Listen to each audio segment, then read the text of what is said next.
Good morning बेटा। अभी हम लोग अध्याय 4 में वायु पाठ पढ़ रहे हैं ना। उसमें क्या पढ़ रहे थे? चक्रवात पढ़ रहे थे, है ना। चक्रवात पढ़ रहे थे, कैसे चक्रवात आया, है ना।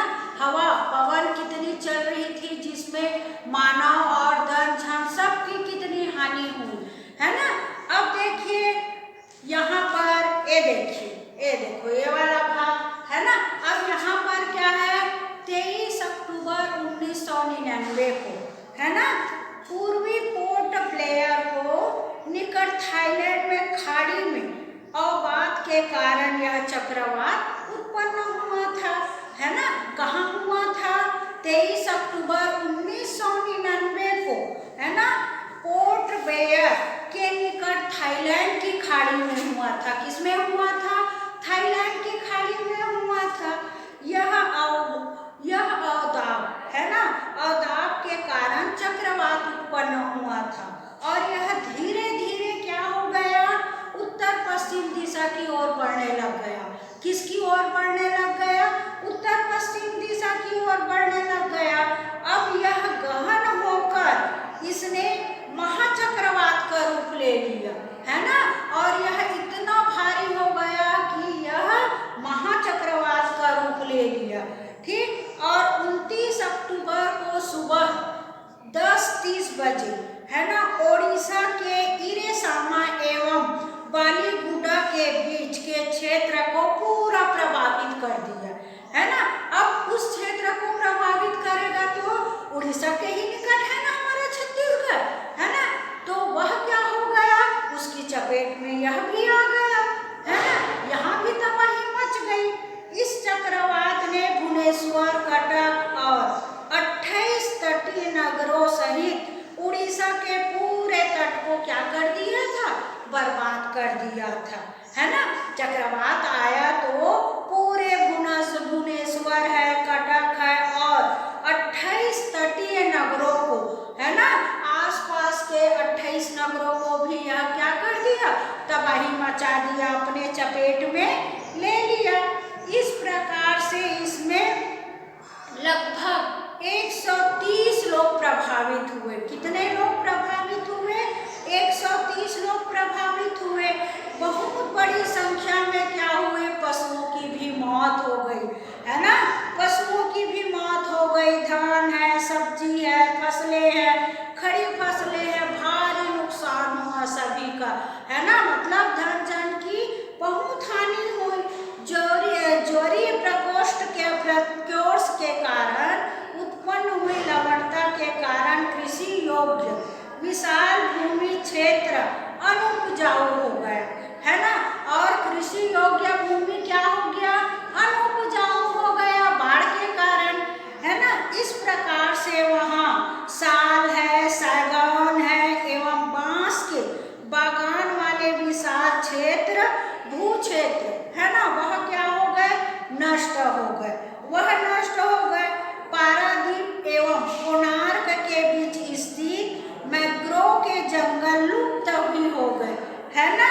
और इसी कारण कोणार्क के बीच स्थित मैंग्रोव के जंगल भी लुप्त हो गए, है ना। इतना चक्रवात आया, इतना तूफान आया कि सब भूमि जो उपजाऊ थी वह भी नष्ट हो गई, है ना।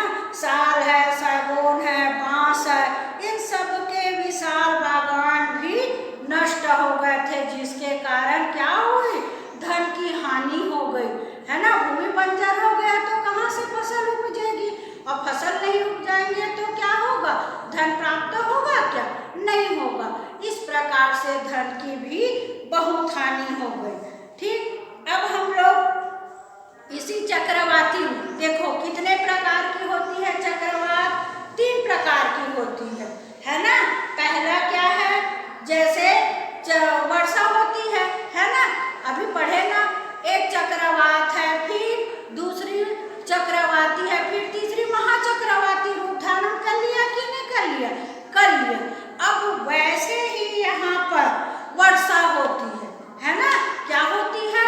वर्षा होती है। तो 3 प्रकार से वर्षा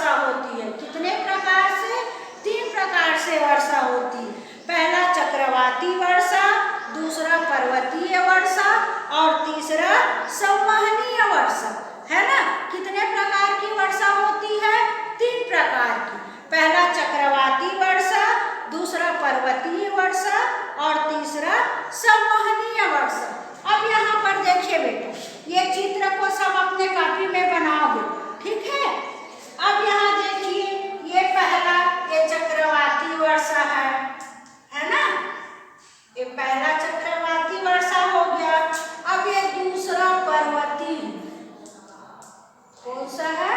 पर्वतीय वर्षा है। और तीसरा संवहनीय वर्षा है। तीसरा क्या है? संवहनीय वर्षा। ये देखिए ऐसे, है ना। ये 3 प्रकार के वर्षा हो गए। अब यहाँ पर क्या होती है? ठंडी वायु रहती है। क्या रहती है? ठंडी वायु रहती है चक्रवाती वर्षा में। लेकिन ये बादल है ना, और ये गर्म वायु यहाँ पर रहेगी। ये देखिए ऐसे। अब उसके बाद में वर्षा हो रही है ना। ये क्या है? वर्षा है। ऐसे ये देखिए, ये वायु है। इस प्रकार से यह वर्षा होती है। इधर ये ऐसे, ठीक। ये चक्रवाती वर्षा है।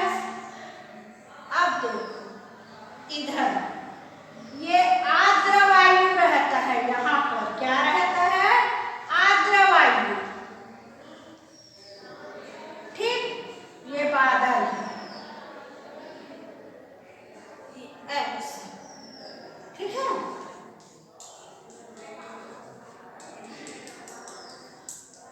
ऐसे अब ये यहाँ पर से वर्षा होती है आर्द्र वायु, ठीक। ये पर्वतीय है, पर्वत है कि नहीं है। अब उसके बाद संवहनीय वर्षा, ये देखिए ऐसे,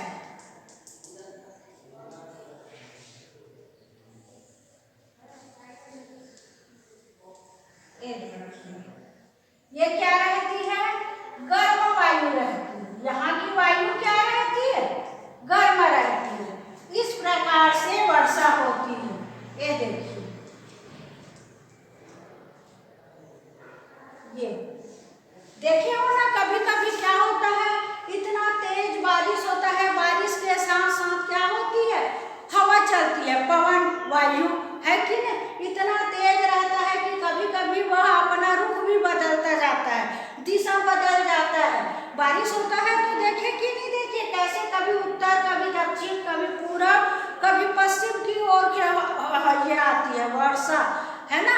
और यह वर्षा चक्रवाती रहती है तो क्या होता है? बारिश तो होता रहता है, लेकिन ऐसे लगता है वह बारिश घुमावदार है ना। दिखता है कि नहीं दिखता है? बड़े बड़े बूंदे गिरते रहते हैं, लेकिन वह हवा में क्या होते रहते हैं? हिलते रहते हैं, है ना।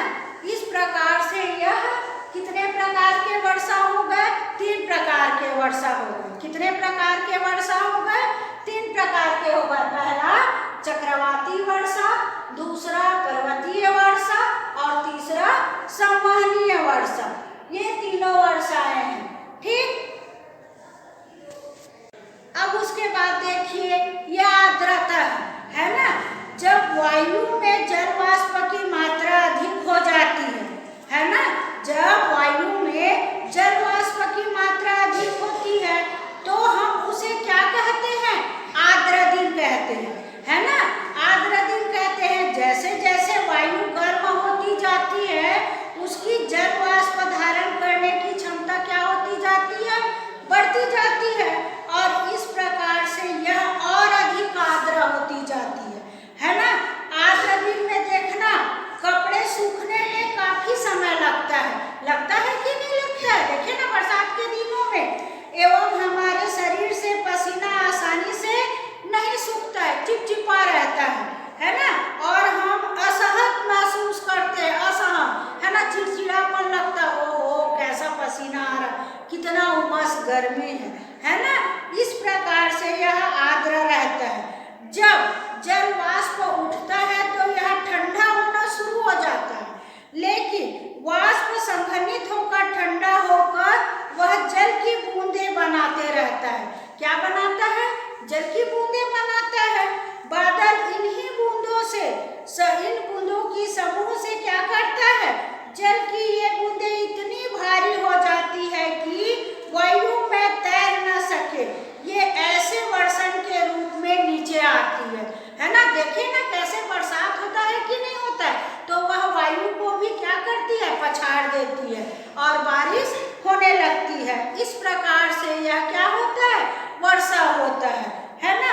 पृथ्वी पर जब जल के रूप में गिरने लगता है यह वर्षण, है ना, तभी तो क्या कहलाता है?